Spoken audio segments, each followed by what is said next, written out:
이 경관을 즐기고 있는 것 같군. 네, 이 분위기 속에 있으니 전혀 다른 느낌이 들어요. 그렇군. 상념은 일어날 때마다 파동을 내어 육체의 원자나 세포에 서로 다른 움직임을 주기 때문에 얼굴의 근육은 상념의 파동을 모양으로 나타내 보이는 법이야. 그런 까닭에 자네 얼굴이 훨씬 젊어져 보이는군. 자네 심장의 고동과 호흡이 벌써 자네의 육체 조직의 변화를 나타내고 있는걸? 원인과 결과는 하나지.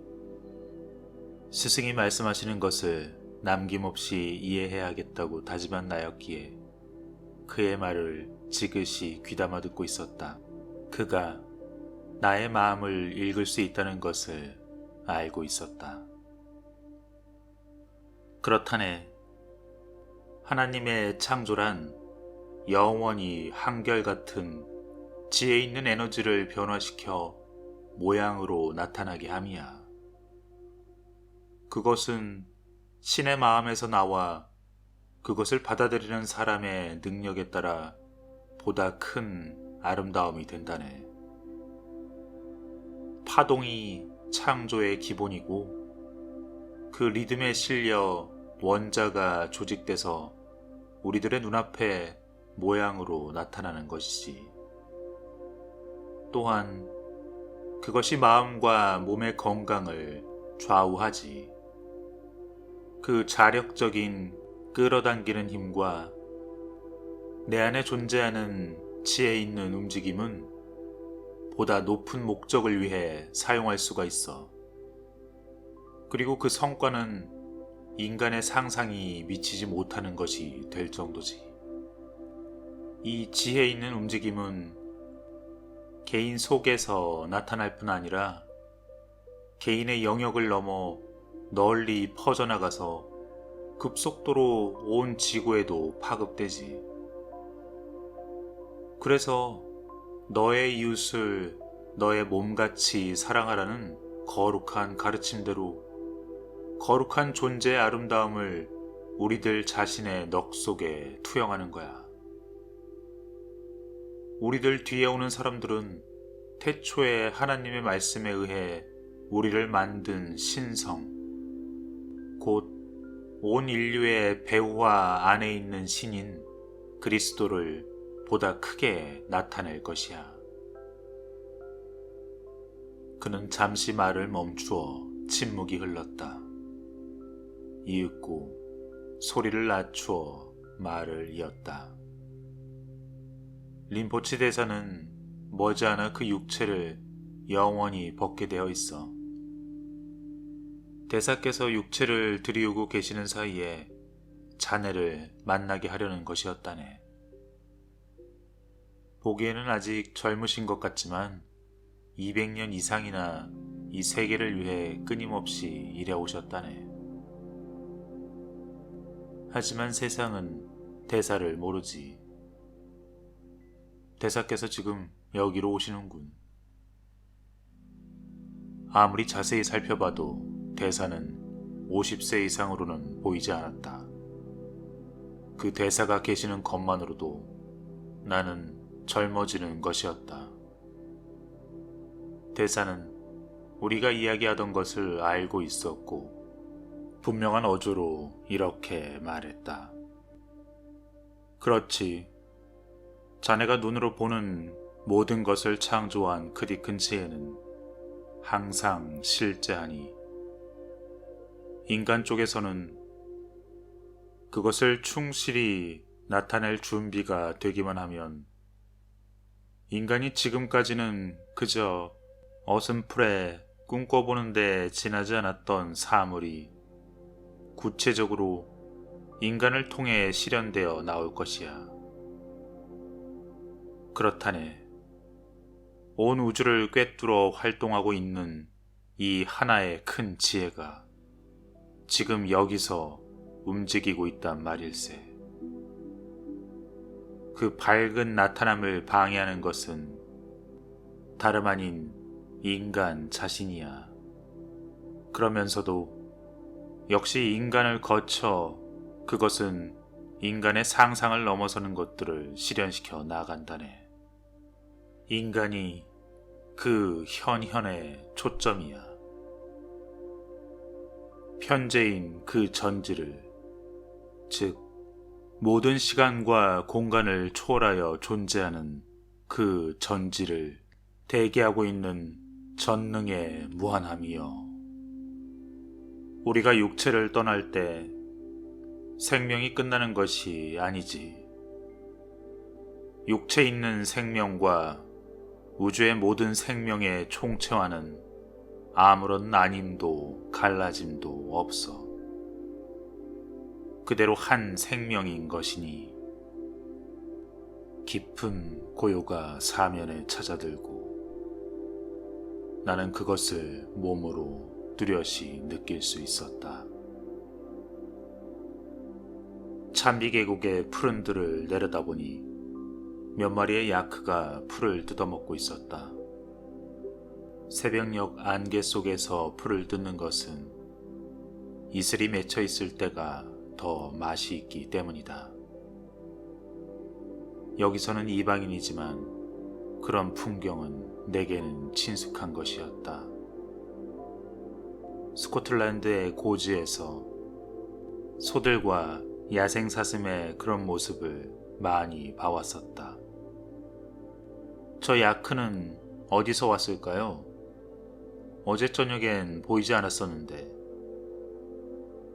강변을 보게나 짐짝이 산처럼 쌓여있는 것이 보이지? 저건 티벳 양모를 인도로 운반하는 400마리도 넘는 야크 수송대 화물이라네. 이런 광경은 흔해. 먹이를 다 먹으면 이제 저 야크들을 모아서 짐을 지워 고개를 넘어가지. 우리는 계곡 아래로 내려가 그 상단을 살펴봤다. 눈 어림으로 봐도 800여 개나 되는 큰 티벳 양모 곰포가 쌓여 있었다. 야크는 티벳에서 정말로 쓸모있고 값어치 있는 동물이야. 야크가 없다면 티벳 사람들은 살아갈 수가 없어. 그렇게 림포체 대사는 티벳에 대해 더 많은 것을 알려주었다. 티벳에는 승원이 3,000개 이상 있다는 것을 자네는 아는가? 그 중에 가장 큰 것은 라사 부근에 있는 드레븐 사원인데 9,000명도 넘는 라마승이 있지. 이 승원들은 하나의 도시와 같고 완전히 자급자족하고 있어. 그 다음으로 큰 게 세아라 승원인데 드레븐에서 멀지 않고 8,000명이 넘는 라마승이 있지. 라사 앞에 있는 간덴 승원에는 5,000명. 여기는 티벳 학문의 중심이고 가장 우수한 자들이 모여. 나도 그 승원에서 오래 가르쳤지. 그거 재밌군요. 어떤 것을 가르치나요? 철학과 신비학, 마술, 점성학, 고전, 형이상학, 의학 등 모든 걸 다 가르쳐. 티벳의 위대한 학자나 신비가들이 거기에 있는데 마술을 하는 사람들도 있어. 자네를 만나게 할 작정이네.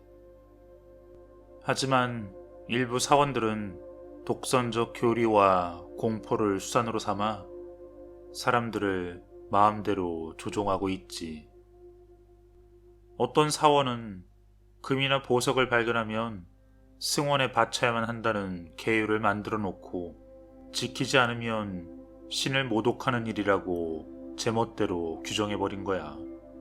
승원들은 재산이 많은데 일반 민중은 가난할 수밖에 없지. 민중은 무엇을 생각해야 하는지, 어떻게 생각해야 하는지, 그리고 무엇을 해야 하는지를 일방적으로 지시받을 뿐이고, 극히 적은 사람들만이 스스로 사물을 생각하고 행동을 결정하는 자유를 얻을 수 있을 뿐이라네. 사람들은 미망 속에 살면서 진리를 찾고 있어. 하지만 미망의 존재는 그들이 그것을 깨달을 때까지만의 존재이고, 깨달으면 그것은 이미 없어지고 말지. 그렇게 말씀하시면서 대사는 점점 영감 상태로 들어가고 있는 듯했다. 우리는 편안히 앉아 이 예지와 진리에 넘치는 거룩한 스승의 말씀에 귀를 기울였다. 그들은 미망, 곧 가짜를 꿰뚫어 보지 못해 그 속에 갇혀있기 때문에 자기 자신의 편견, 신앙, 남의 말에 좌우되고 스스로 자기를 한정하고 있지. 참이 아닌 것을 가려내는 창조적 능력이 자신들에게 있다는 것을 잊어버렸어. 미망의 포로가 되기에 이른 과정을 이해할 때까지는 여전히 미망에 사로잡혀 있지. 그때는 이것을 분명히 터득해야 해. 그렇지 않고는 진리를 깨치고자 하면서도 실제로는 미망을 품고 헤맬 것이야. 그런 상태에서는 참을 깨칠 수가 없어. 먼저 무엇이든 그대가 그것을 믿게 된 과정을, 왜 자신이 그것을 믿게 되었는가를 분명히 봐야 해.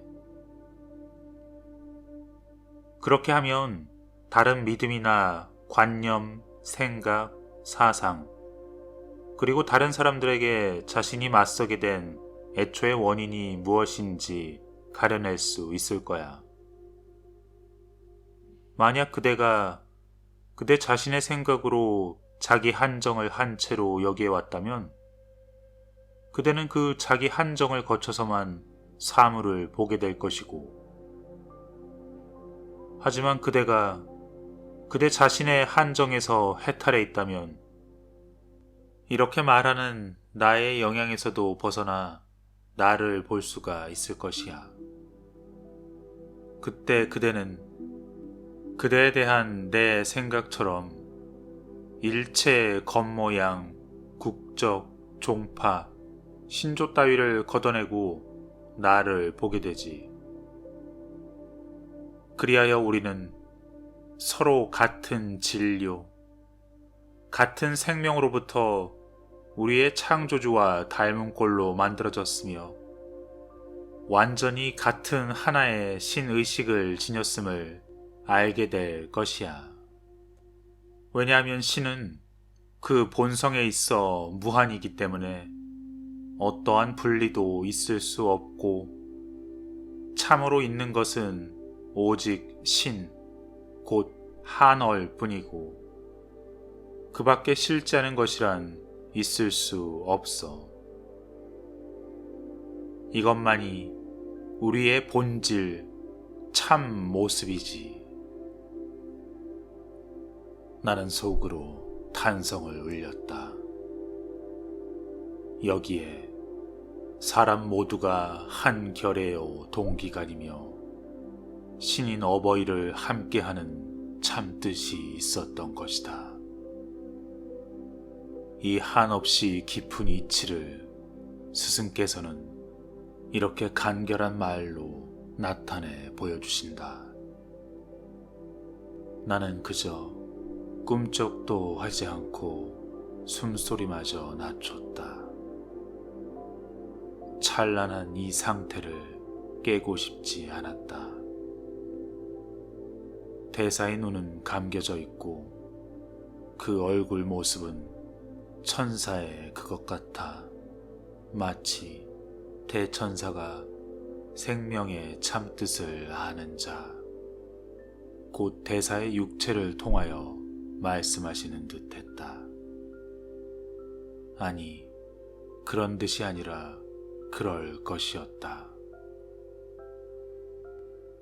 그대들은 모두가 각기 다른 종교, 국가, 이데올로기의 집단을 만들어내 그 속에 들어가서 서로 자기가 진리라고 믿고 있지. 서로 싸우고 죽이고 그런 상황 속에 대체 참이나 진리가 있을까? 사람이 두려움을 품는 것은 깨달음을 얻지 못했기 때문이지. 그래서 그들의 길잡이로 어떤 단체에 속하게 되는데 그것 때문에 더욱더 대립에 휘말리지. 또 그 대립으로 두려움은 더 생기고.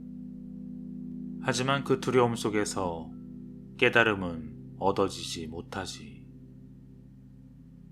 자신의 두려움, 그것의 정체를 꿰뚫어 보기만 하면 두려움은 그저 사라져버리고 대립이나 모순도 꺼져 없어지는 거야. 그대의 이상이나 공포는 그대 마음속에서 만들어낸 것일 뿐. 그것은 실제가 아니므로 참이 아니지. 미망을 분명히 알아버리면 지금 말한 것도 알게 되고 그때는 자신이 미망의 일부가 되는 일도 없어.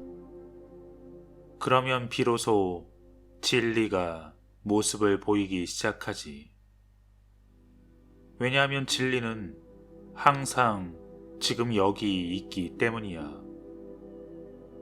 그것은 실제이며 영원이고 한결같이 순간에서 순간으로 결코 변하지 않아.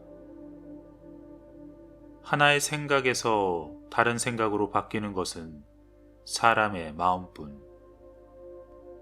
신앙이 무엇인지 그 정체를 알면 마음이 마음 자신을 해방한다. 그 해방, 그 자유 속에야말로 참이 있는 것이다. 비난과 탓하는 것, 피하는 것, 그리고 맹신과 맞서는 것, 이런 것 때문에 미망에 사로잡혀 있지. 스스로 좋고 싫고에 파묻혀 있다면 그것은 자기 한정을 나타내 보일 뿐이야. 이 자기 한정에서 탈피해야 해탈에 이르고 자유가 주어지지. 그 자유 속에서만 평안이 있고 그 평안 속에서만 사랑이 있어. 바로 그대로이다. 나는 잠시 절실한 느낌에 젖어들었다. 분명히 남은 나의 거울이고 그 거울 속에 우리는 우리들 스스로를 비춰보고 있는 것이 우리들 삶의 모습이기 때문이다. 그대는 여기서도 유쾌한 것도 불쾌한 것도 조금씩 보게 되겠지. 하지만 만약 불쾌한 것 때문에 평정을 잃는다면 그것에 맞서고 있는 거야. 그러면 이미 자유롭지 못하지. 사랑이 있다면 사실 어떤 것에도 반발하는 일은 없어. 나는 그대에게 이 사랑의 능력이 이미 있음을 알고 있어. 그렇지 않았다면 나의 아들이여, 그대가 여기 올 턱이 없지. 만트라를 읊는 사람도 있지만 그런 것으로는 마음이 채워지지 않아. 가슴은 마음이 멋대로 가짜를 만들어내지 않을 때에만 채워질 수가 있어. 마음이 서로 엇갈리는 온갖 생각, 관념, 사상, 그리고 편견에 사로잡히지 않게 될 때 비로소 가슴은 사랑으로 생생히 살아날 수 있어. 그때야 비로소 사람은 상대방의 손을 쥐었을 때 그 따스함, 그 흡족함이 무엇을 뜻하는지를 알게 돼. 사랑은 영원하고 완전하기 때문에 저항을 모르고 두려움도 없어. 신은 오직 사랑이며 사랑만이 존재하지. 신을 쌓아 감추고 있는 것은 마음이 멋대로 만들어낸 것들에 불과해. 나의 아들이여, 이제 여태까지의 미망이 그대에게서 떨어져 나가고 있음이 보이는군. 이사야서 65장 17절은 이렇게 말하지. 보라, 내가 내 새 하늘과 새 땅을 창조하나니 이전 것은 기억되거나 마음에 생각나지 아니할 것이라. 이 말씀을 끝으로 대사는 감았던 눈을 뜨셨다. 그것은 아득히 저 멀리를 바라보는 듯했다. 대사께서 머지않아 그 육체를 원래의 진료로 되돌려 해소해 버리시려는 것이 겨우 나에게도 납득이 갔다. 린포체 대사는 진정 신의 마음속에 들어있어. 그 넋은 일체의 욕망에서 해탈했고 영적인 것 그리고 물질적인 것에 대한 갈망이 이미 그쳤으며 스스로가 그대로 생명 그것임을 알고 있고 실제 참을 이미 발견하셨기 때문이다. 그로부터 온종일 나는 홀로 두어졌다. 대사와 스승이 일부러 나를 떼어놓은 것이다. 그것은 내가 나의 힘으로 문제를 풀게 하기 위함임을 알고 있었다. 내가 질문을 할 때 대사와 스승은 간혹 전혀 상대를 하지 않는 태도로 나오시곤 했는데 이는 자칫 그러한 대답이 진리에서는 더 동떨어진 이미지를 보태주어 그저 또 하나의 관념을 보태는 것을 피하기 위함이었다.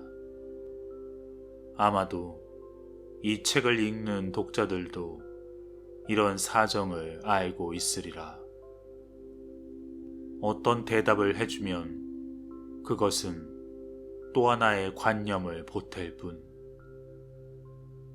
마음이 이미 만들어낸 온갖 허구와 신앙과 편견, 공포 따위에서 마음 자체를 해방하는 일을 방해할 뿐이고 아무런 도움이 되지 못한다. 진리는 진리다. 진리는 신앙이 아니며 신앙은 진리가 아니다. 적어도 진리를 발견하는 방법을 일러줄 수는 있다. 그러나 진리에 대한 신앙은 진리 그것이 아니다. 왜냐하면 진리에 대한 신앙은 결코 진리 그것을 나타내 보일 수 없기 때문이다. 이것을 분명히 깨달았을 때 나는 질문하기를 그쳤다. 여러 시간을 홀로 정좌했다. 나는 스스로의 마음을 열어 젖히고 있었다. 지금까지의 온갖 상념들이 마치 스크린에 비친 영상처럼 내게 관찰되었다. 스스로의 미망을 이루고 있는 것들이 점점 분명하게 보이기 시작한 것이다. 나는 심판하거나 분별하지도 않고 찬양하거나 탓하지도 않았다. 마치 관찰하고 있기라도 하는 듯했다. 이윽고 마음의 심층에서 그것이 부여잡고 있던 온갖 생각들이 떨어져 나오기 시작했다. 내가 여태까지 달라붙고 움켜쥐어왔던 갖가지 것들이 차례차례 풀려 나왔다. 나의 마음이 형성된 과정과 근원이 분명해졌다. 갖가지 유전에 따른 경향, 무수한 인상, 생각과 편견의 결과, 그 대부분은 나 자신이 나에게 가한 제약과 진리의 파악을 방해하는 미망 속에 갇힌 사람들의 의견과 암시와 해설에서 생긴 것들이었다. 그것들은 아무런 의문도 없이 덮어놓고 받아들이고 그럼으로써 스스로가 나에게 제약이 되어왔다는 것이 분명해졌다. 나는 미망을 미망이라 탓하지 않고 또한 미망의 영향을 받지 않으면서 미망 속에서 살 수도 있음을 깨달았다. 왜냐하면 처음에 대사가 말씀하셨듯이 미망이 생겨나는 과정을 알아챘기 때문이다. 그리하여 나는 설령 사방이 미망으로 에워싸이더라도 다시는 그 포로가 되지 않을 것임을 알았다. 의식적으로 눈을 크게 뜨고 다른 이의 의견을 샅샅이 검토하고 의문을 제기해서 살펴보고 그들이 한낱 모방자에 불과하거나 다른 사람의 말을 앵무새처럼 되풀이하는 데 불과하다는 것을 알아차려야 하는 것이다. 사실 대부분의 경우가 그런 것이다. 그러나 또 그것만으로 그쳐서는 안 된다는 것도 알았다. 나 자신의 상념과 감정의 반응을 살피고 따져서 그것이 가는 곳과 그 동기와 이유를 규명해야 하는 것이다. 나는 이제 내 마음속에서 꿈틀대는 것들의 본질과 양상을 알고 그것들이 비롯되어 나오는 과정을 뚜렷이 알 수 있게 되었다. 그런 것을 분명히 규명함으로써 그것들에 대한 얽매임에서 해탈할 수가 있었다. 그런 것은 사실 대수로운 문제가 아니라네 하고 가볍게 무시해버리던 스승의 말이 뚜렷이 떠오르면서 일찍이 생각도 못했던 깨달음을 얻은 것이었다. 그 깨달음이란 그런 것은 사실은 대수로운 문제가 아니다. 이것이었다. 나는 이제 빛나는 길을 발견한 것이다. 이 길을 홀로 전진해야 한다. 왜냐하면 나 이외에 그 누구도 나에게 진리를 계시해 줄 수 있는 존재는 없기 때문이다. 나는 그것을 혼자서 발견해내야 하는 것이다. 이 얼마나 엄청난 일인가. 참은 나 자신의 것이었을 뿐이다. 남의 것이 아니다. 남이 말하는 진리는 결코 나 자신의 진리일 수가 없는 것이다. 나 자신의 것이 되었다 하더라도 그것은 단지 관념이요 신앙일 뿐. 나는 여전히 묶인 채일 것이다. 진리는 스스로 체득해야 한다. 그것을 분명히 깨달았다. 이제부터 내가 어떻게 나아가야 하는가를 안 것이다. 그것이 자기 자신이 자기를 인내하고 이끌며 내 안에 지금 계시는 그 영원 보편의 하늘이 이끄는 바에 따르면 되는 것이다. 지금 이 순간이야말로 영원 그것이었다. 순간순간 내가 실제일 수밖에 없는 것이다. 지나간 순간은 이미 한낱 기억으로 되어버렸을 뿐. 붙잡아 보려 한들 그것은 이미 마음의 이미지일 뿐. 순간순간에 나는 과거로부터도 미래로부터도 자유로워져 살아야 하는 것이다. 과거도 미래도 다만 마음속에 있을 뿐 실제가 아니다.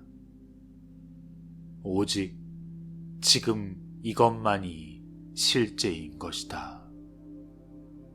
나는 영원한 생명, 그 밖에 어떤 것도 될 수가 없었다. 그 밖의 것들은 모조리 관념이요, 작은 나가 만들어낸 심상. 이제까지의 그 모든 미망이 하나하나 풀려나가 내가 자유로워져 가고 있었다. 그와 더불어 마음을 초월한 어떤 힘이 느껴졌다. 나는 이제 온전한 하나. 우주의 힘이 모습으로 나타나는 초점이었던 것이다. 나는 나의 직접 체험에 의한 알므로 실제 그것을 체험했다. 실제가 무엇인지 말로 표현할 수는 없지만 실제가 실제한다는 것을 알고 있다. 그리고 그 실제 밖에는 아무것도 없으며 나도 또한 실제 그것일 따름이다. 나와 아버지 하나님은 하나였던 것이다. 나는 주님의 힘을 느낄 수 있었다. 항상 나와 더불어 있으시는 아버지 하나님, 주님이야말로 나의 조종자. 이제 이 힘의 적용을 방해하는 것은 존재하지 않았다. 나는 다만 자각하기만 하면 되었을 뿐. 이 자각을 거쳐서야 실제는 나타날 수 있었던 것이다. 어찌하여 나는 이렇게 놀라운 사실을, 이 깨달음을, 이 직접 체험에 의한 알물 지금껏 놓쳐왔단 말인가. 깨달음이란 이처럼 단순한 것을, 지금까지의 나의 미망과 온갖 신조의 얽매임이 분명히 드러나 보였다. 다름 아닌 나 자신의 온갖 상념과 사상과 신조와 편견, 그 두려움 따위는 나의 한결에 한 동기들에게서 분리되어 있었던 것이다. 이제야 그것을 알았다. 진정 이제야 깨달았다. 자신이 남에게 하는 일은 실은 자기 자신에게 하는 일이다. 이 말은 거짓도 엉터리도 아니었다. 이들 가운데 단 한 사람에게라도 당신들이 하는 일은 바로 내게 하는 일이다라고 한 예수님의 말씀. 우리가 남에게 하는 것은 바로 나를 이 땅 위로 보내신 신에게 하는 일이었던 것이다. 그리하여 그토록 사랑과 자비를 말씀하셨음을 나는 전체 속에 있고 전체는 내 안에 있기 때문이었다. 여기까지 깨달은 이상 이제 나는 뒤로 돌아갈 수가 없었다. 하늘과 땅에 있어서의 유일한 힘인 자유와 예지와 사랑을 나는 현실로 나의 안에서 체험한 것이다. 이제서야 나는 주님의 치유의 힘을 알았다. 그 순간 나도 예수님이 그랬던 것처럼 일어서서 걸어가라. 그렇게 할 수 있는 생생한 느낌이 있었다. 그 뒤로 나는 온 세계에서 수천 명의 사람들을 고쳐주었으며 그 가운데는 얼굴도 본 적 없는 사람도 몇몇이 있었다.